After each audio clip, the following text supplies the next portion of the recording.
Hey, welcome back to Supercharged Fridays. This is back to school, back to home. I'm back in Belgium after 9 weeks away. How are you? How's it going? Is it hot where you are? Is it as hot as Delhi, where I was for a while?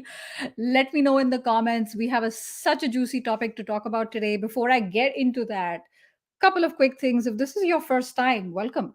We have been doing this for, I don't know, a year and a half every single Friday. So join in, follow hashtag Supercharged Fridays on LinkedIn with me, Sonal Behel. I'm a career coach, and what I do is I help people who are going through career transition through 3 C's: courses, content like this, and coaching. So if this is something you're about, you're going through a career transition, you need a little bit of help, check out my website, superchargeyourself.com. You'll find a lot of information in there.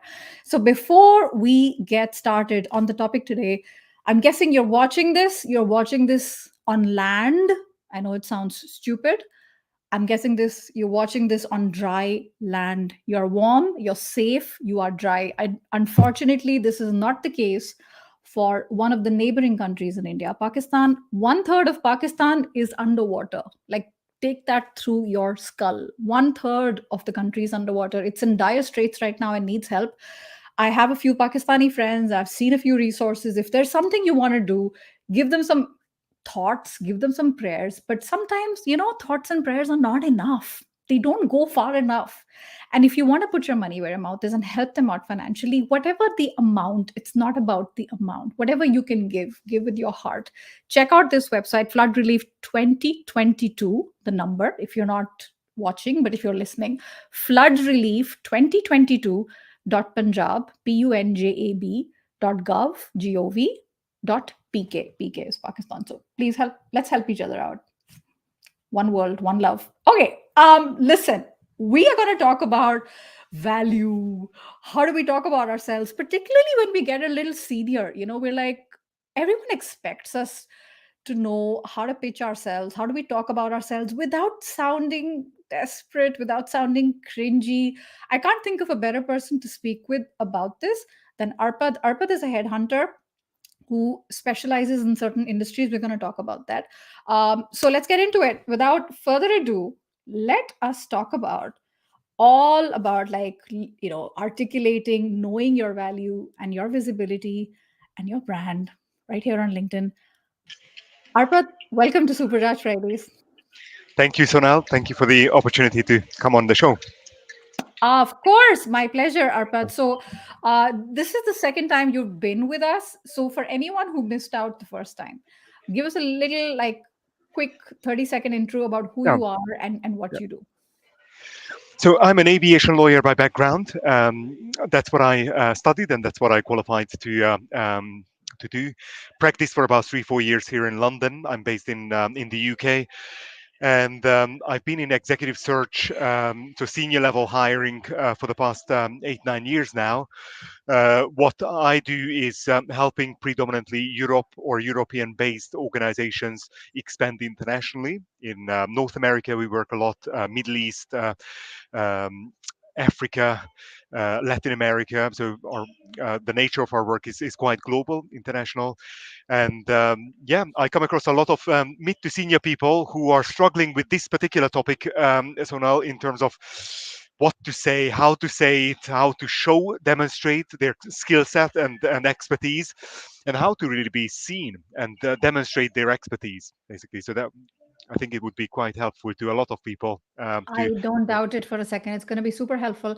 And I also want to pay attention to something that you just did, you just said right now. So thank you guys for tuning in. Thank you for joining us live. You're amazing. So, when you speak with someone, right? I'm speaking with my audience here. When you speak with someone who's a recruiter or a headhunter, typically the first question should be, what kind of recruitment do you do? That is an intelligent question to ask. So Arpad immediately said, we got into, like, manufacturing, aviation. That's sort of his thing, right? So, having said that, the principles we're going to talk about today transcend industries, right? It's not just about industries. So, Arpad, when it comes to, like, I don't know, it's a topic that makes people nervous, right? Value, visibility, particularly the more senior you are. What is value? What is visibility? Like, How would you define that as a recruiter?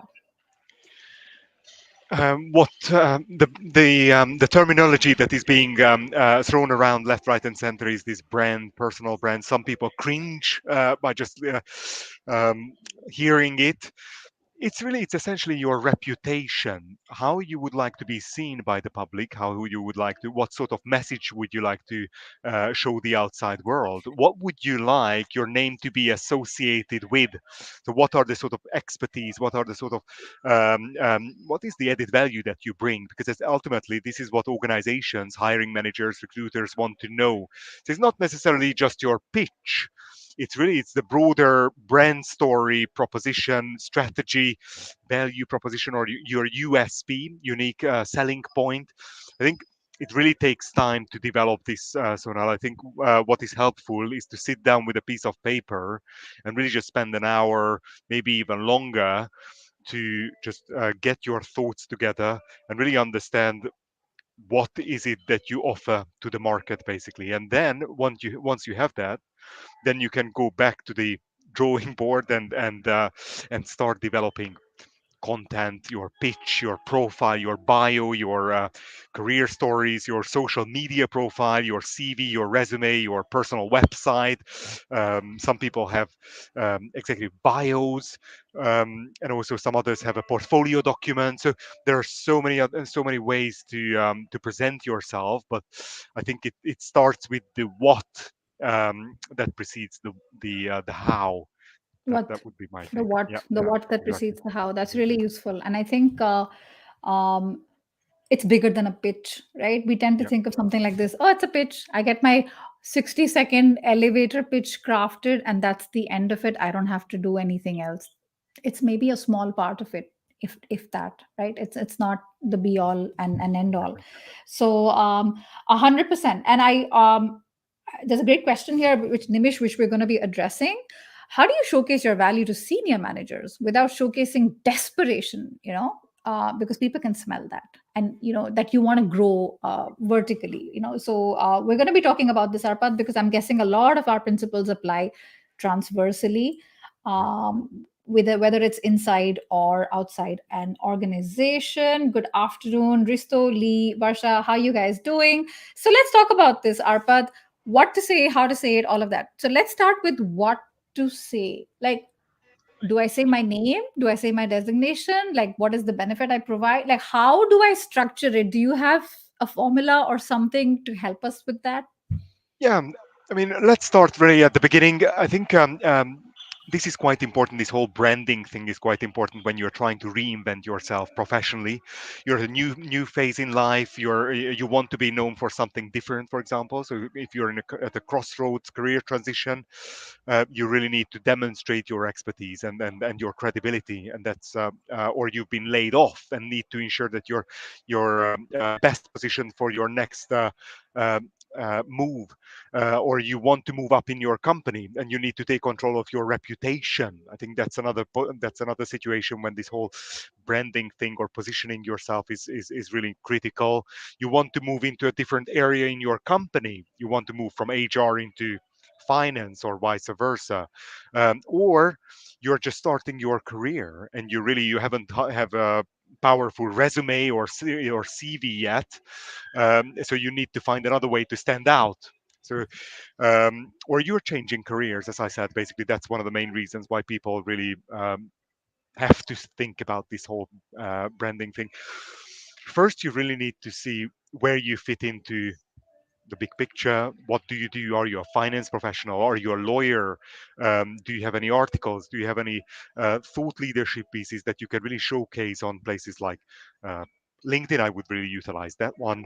Do you have a personal website that you can really just um, mention in your CV document so that people can check out?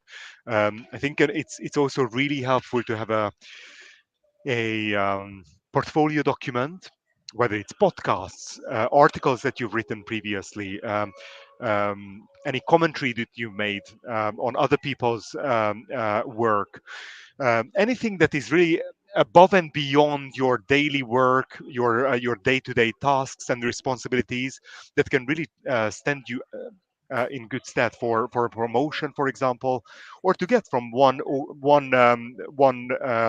part of the organization to another, basically. So if you haven't got experience in finance, for example, and you are in, let's say, business development and sales, but you want to get into a divisional finance role, for example, how do you do that?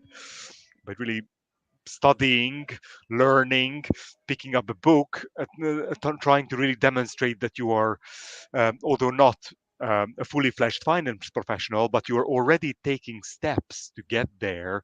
You're commenting on other people's stuff on LinkedIn, for example. You're starting to write articles. You're expressing your views and opinions on topics that you are not yet an expert on, but you're really trying to get there. It's a great way to stand out in interviews as well. Basically, if you don't have a tangible proof or experience in one particular area, then you can demonstrate it by, but this is what I've been doing on the side. And that's a really good conversation starter, basically. It's a really good conversation starter. I think this is the loaded one, and you've packed up a lot into it, Arpad. So I'm just going to quickly recap for our lovely audience here. I like that you started this with saying, when do you need to do it? Right? You said you're in a new job, you're going through a transition, you just got laid off, you got some bad news, you want to get promoted, you want to do this, you want to do that. You've got to think about visibility and value proposition. So basically, we're saying think about it all the time. It's not something you do just because you need to do it. Have it somewhere, take it out, but don't forget about it. I think that's an important topic. The second thing that you said was, have I heard two P's here: portfolios. If you've been on podcast conversations, and I'm listening to people and are like, oh boy, I'm not been on podcasts, I'm not like busy like you guys. So what? That's okay. You have done stuff, so put it in a very convenient portfolio. Make a website. We are not in 1999. Making a website is almost free today, and you don't have to be a coder to do it, right? Something simple about who I am, what is my value proposition, something they can click on. Yes, it may take you a few days or a few weeks to make it. It's worth it because most of the crowd does not do that. If you don't have time to make a website, have a portfolio, old fashioned portfolio, Google Docs, put it somewhere so people know what you've done. How did you make the company more money or save more money, etc., etc. So the what to say has been great. So if there's any questions about what to say, feel free to ask. Arpad, anything you want to add to that? I think it's taking the time to develop this. It doesn't happen from one day to the next. No. You really need to just very consciously drive your career really in this respect, because you never know when you're going to be in a position when you really need to demonstrate what you've done above and beyond your job. I mean, this is how promotions happen, basically. I mean, if you've been doing presentations at conferences, you've been organizing webinars, you've been organizing, like, take the initiative to do things. Don't wait to get invited to a big industry-wide conference, because that might take time for you to get to that sort of level. I think you can really just do these things at a smaller scale, at a more achievable sort of scale, and this is how it all starts. I think don't underestimate the importance of commenting, really thoughtful comments where you really add value, where you really like get on the radar of people who you should be on the radar of. I mean, basically Yeah. that's really Yeah, important. yeah. And I think that sometimes, a beginner mindset is really helpful. So, for example, if I were a new grad in 2022, what would I be doing? I'd be looking at, is this helping my resume? Let me add it.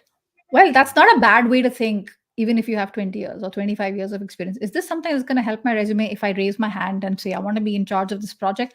It will help. Put it in there. You'll figure out a way to do it. So that's why I really love this comment from Lee.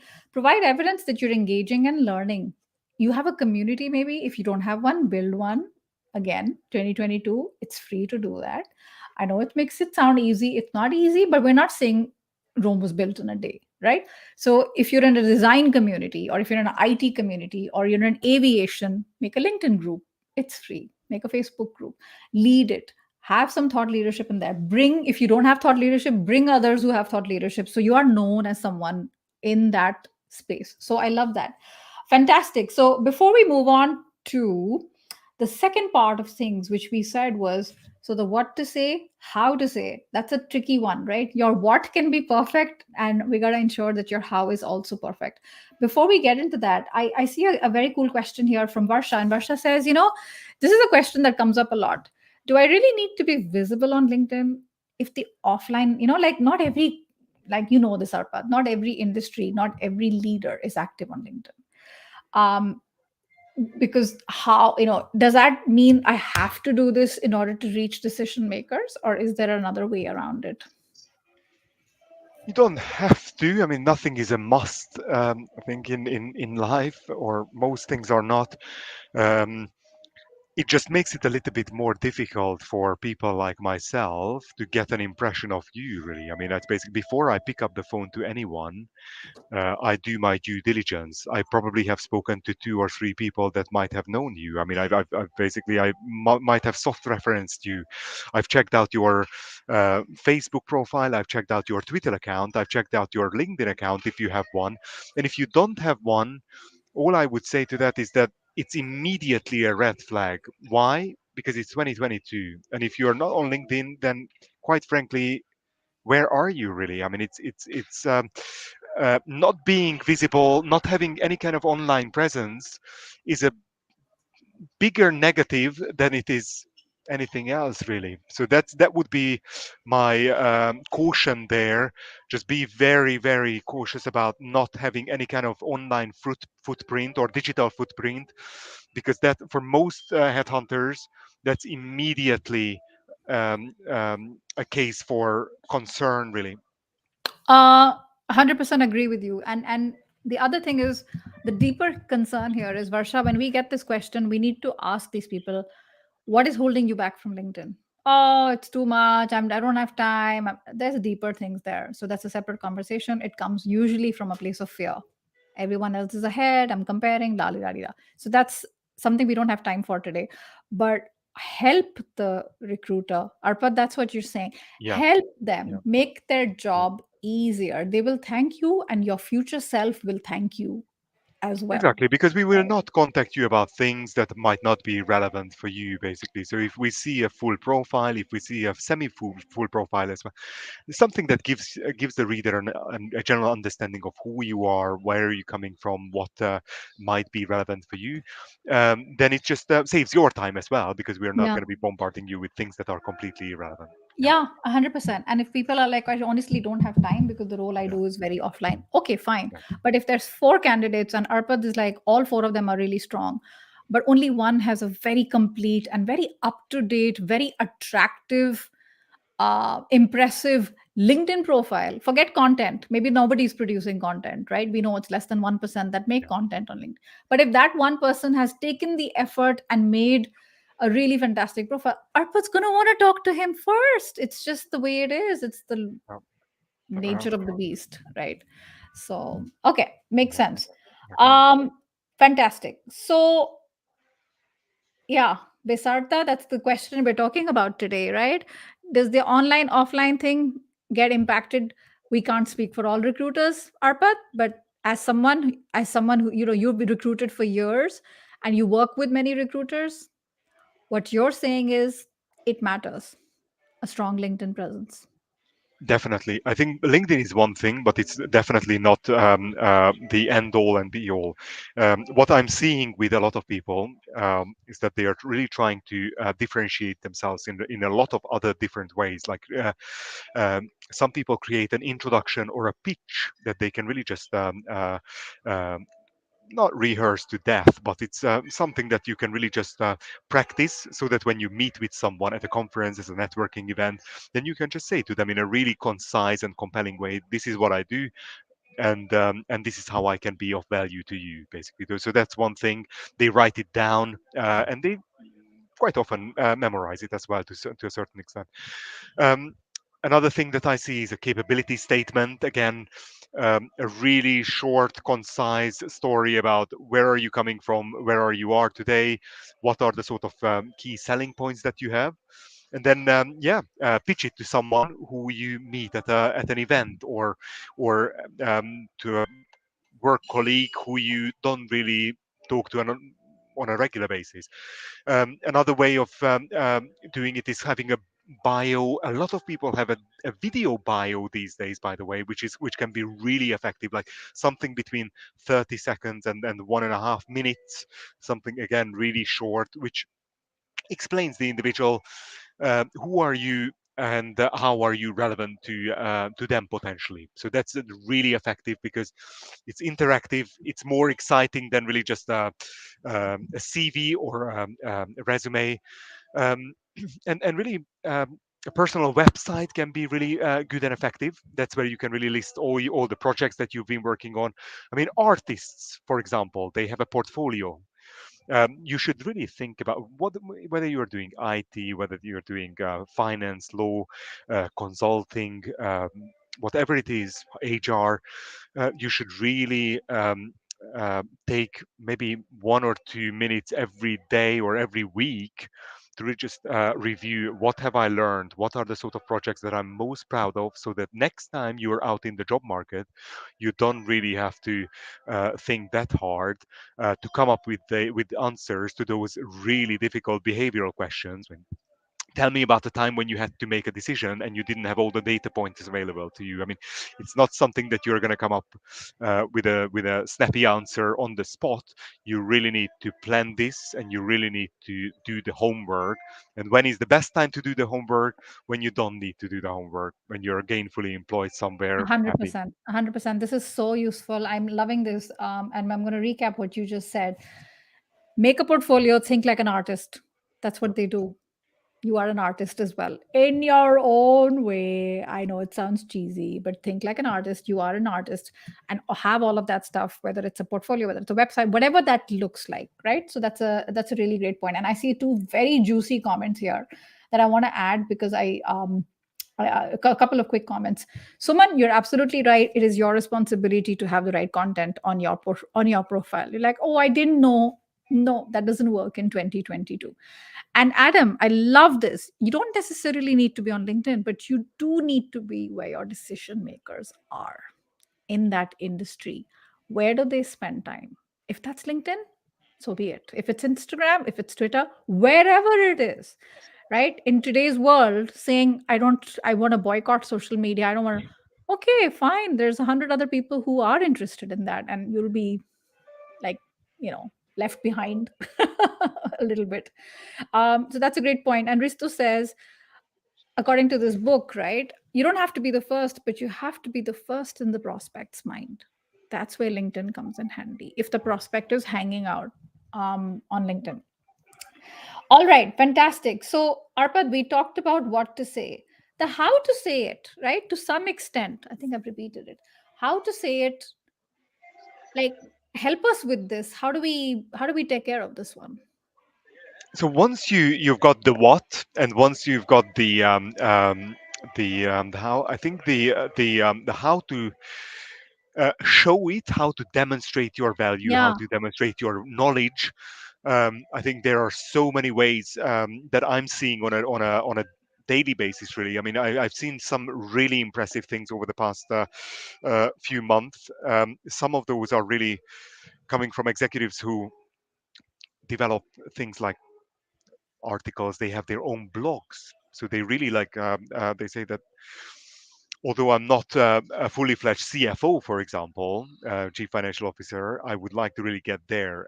But um, I might not have all the experience, and I might not be there today, but these are the ways that I'm trying to get there. And then they come up with white papers, they come up with case studies, they come up with various opportunities within their own organization to volunteer, to add value, to network within the business with other sort of departments. They reach out to departmental heads, offer up their time, um, demonstrate that they are serious about this, put up their hand. Can I get involved with this, that? And this is how they really just make sure that they're um,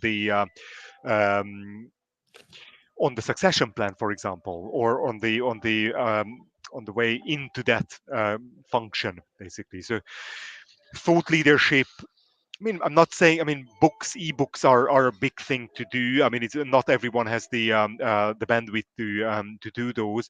But again, small things, presentations, getting involved, volunteering within your own organization, volunteering for not for profit to just gain experience and exposure in fields that you are not. I mean, this is how you can gain leadership experience, for example, for a not for profit organization. Get involved with something that you feel really connected to, passionate about, whether it's um, orphanage or uh, an organization that helps the homeless. I mean, it's a really great way to demonstrate the skill set that you don't already have, but you would like to develop further. So you've got all the academic ways of doing it, like the white papers, the presentations, the case studies, the books, the ebooks, the thought Do leadership. people actually read that stuff, Arpad? Be honest. I do. And I think a lot of those headhunters are quite impressed, basically, out there, who are really seeing something above and we're talking about really going above and beyond, differentiating yourself. How else are you going to do that? By really doing things that other people don't do. I mean, these are things that, I mean, it sounds really easy to talk about, but when it comes to actually dedicating your time, energy, effort to all these things, I mean, this is very impressive. It's basically it shows someone who has the drive, the determination, who is not afraid to put in the hours, or hard work. I mean, don't underestimate what this communicates about you. It's not about the content. So now it's not about how clever you are but it's basically what it demonstrates. What are those capabilities, and what are those um, behavioral traits that these things demonstrate behind the scenes. I mean, this is how headhunters think. Okay, you've been doing all this. That means that you are putting in a whole lot more than what you are expected to. So Yeah. that's what I would say. Yeah, I think that's brilliant. In terms of how to say it and how to show it, it's like almost like that Venn diagram, right? So it's Yeah, like, what do they care about? What do you care about? If yeah, there is a little like overlap, that's beautiful. Talk about it, write about it, show it. It doesn't have to be a white paper if that's not your thing. It doesn't have to be a invitation to a podcast. Although there's nothing wrong with going out there and pitching yourself, saying I talk about the I get podcast pitches all the time. It's nothing wrong with saying I'd love to be your guest one day, and these are the reasons why I think it's a good fit. So in this day and age, or LinkedIn live, I'd love to be on your LinkedIn live. You're talking about this. This is something that you're visible, right? You're not just yeah, visible for the sake of it. You're being strategic. Where are decision makers hanging out? What do they read? What do they see? What do they watch? What do they care about? And how can I get on their radar? I think that's what it comes down to. And then I have my own thing that I care about, whether it's dance, whether it's volunteering, whatever it is, right?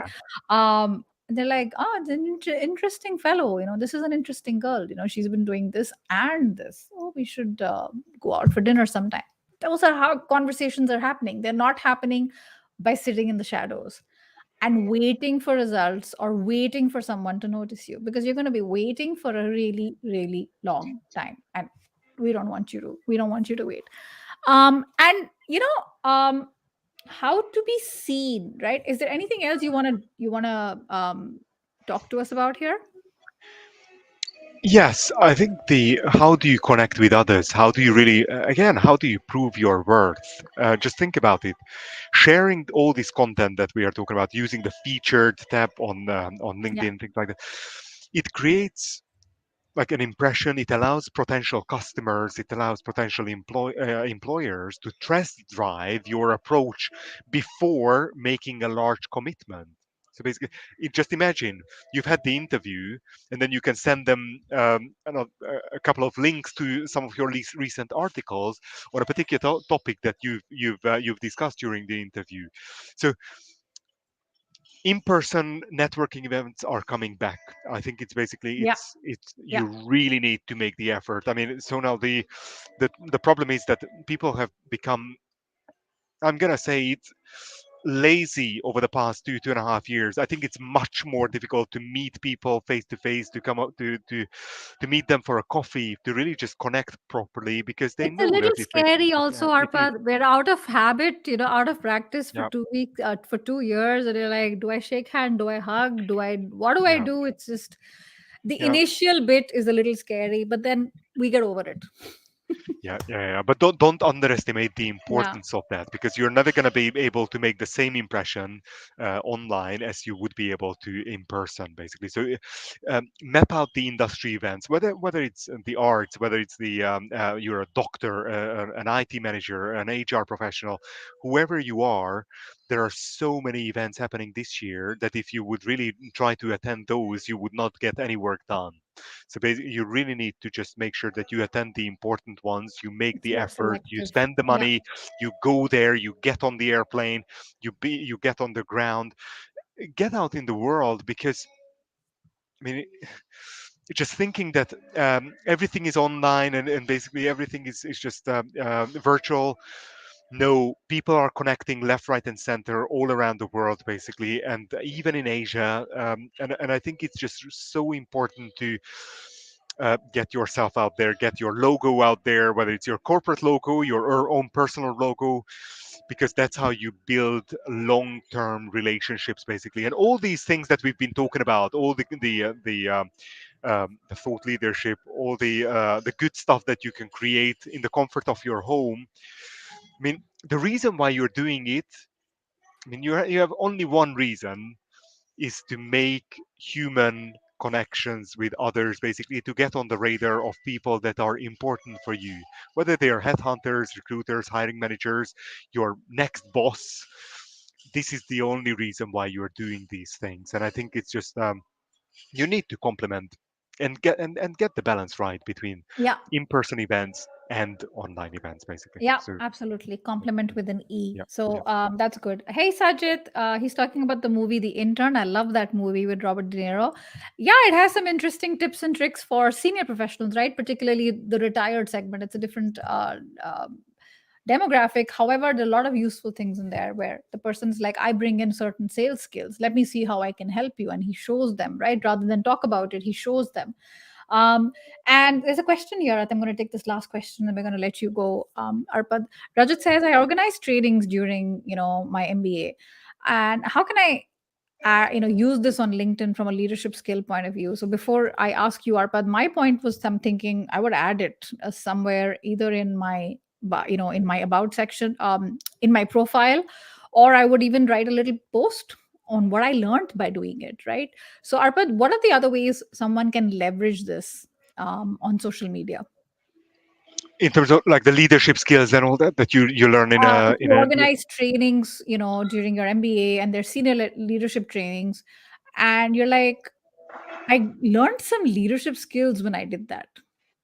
Yeah, I How mean can I organizing. share Yeah, that? Yeah. yeah, yeah. Like organizing, getting events together. I mean, it's Yeah. basically it's your Yeah. organization skills. It's your attention to detail. It's about your network as well. How many people can you get together in a room? I mean, I think it's probably the best way to do it is to take a specific example and really just dissect that and really just say what was the situation, just use the star method, basically how you would answer a behavioral question. Basically, what was the scenario, what was the action that you took, and what was the most importantly, what was the result. So Yeah.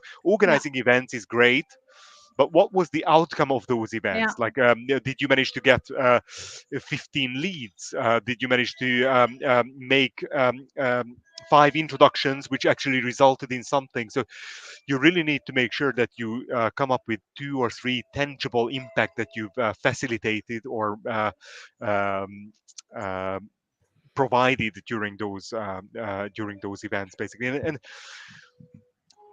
employers are looking for tangible proof these days. So don't just say that I threw 2 or 3 events, networking events, what leadership development courses, whatever it is that you did, but really, what was the content? What was the strategy behind it? What made it unique? Basically, how did the customers or the people who attended it think about it? Can you get any referrals, like recommendations from those?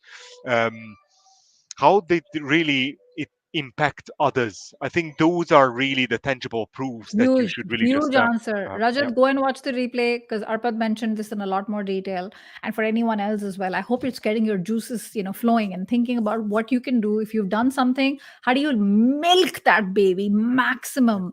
And I would even add it in my skills section: event management, planning, yeah, organizing, all of that. yeah, yeah. Fantastic. So, Just make sure Arpad, that this you is don't just list these words, because I see a lot of these lists of skills. You need to really back everything up with solid evidence, because otherwise these are just words, basically. yeah. And would you say the solid evidence is something that's more for the resume in much more detail? Yeah, I think I would just strike a balance between like what you put out on Strike a LinkedIn, which is balance. of course you're not your resume, but it's um, just try to put some meat on the bone, because if you say that I'm a great leader, well, I don't believe you. You No, haven't yeah, demonstrated that, basically. yeah, no, absolutely. Rajat is really helpful, really grateful. Thank you, Rajat, for Yeah. it was a really good question. So we're coming close to the end. So if you don't follow Arpad already, highly recommend that you do because Arpad, you're very regular with creating content and sharing interesting content, which is from a career standpoint very useful. So check it out on Arpad Skazal. Sakal, yeah, yeah, exactly. It's just an S. The Sakal. Z is there to The confuse, so Z it's just an trips me S, up, Matt. basically. I try really hard. The Z trips me up, Yeah, or the yeah, Z's if you're yeah, watching in the yeah. US. So, Arpad, so someone who's watching and you were about to end, what is the one thing you would like them to take away from today? If they're forgotten everything or, Yeah. whatever it is, you're like, I can never get tired of giving this advice. What would that be? Really take care of your reputation, because it precedes you. And I told you, before I make a call to anyone, I've already done the due diligence. I've already spoken to one or two people that we might have in common. So just make sure that you take it seriously while you are gainfully employed, and that you don't, you avoid the situation that, oh, I really need to think about this now in a really difficult spot. How do I do this? So it should be an ongoing effort. And now is the time to start your branding efforts, basically. Yeah, the best time was 15, 20 years ago.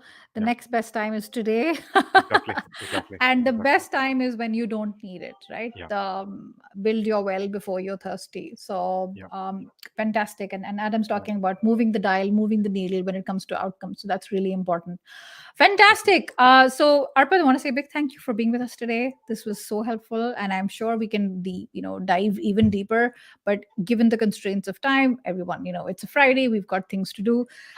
Really appreciate this. And as I mentioned in the beginning, if you missed it already, in case you've been living under a rock, there's a flood, crazy flood going on in Pakistan. Let's do our share. Let's do our bit to help out people who are really, really suffering. So, Arpad, thank you so much. Thank you guys for joining us live here on Supercharged Fridays. I cannot wait for next week as well. I'll have another mystery guest and I can't wait for it. Arpad, thank you so much. Wish you Thank a you, lovely Sonal. Thank Friday you. and a lovely Have a good weekend. Friday.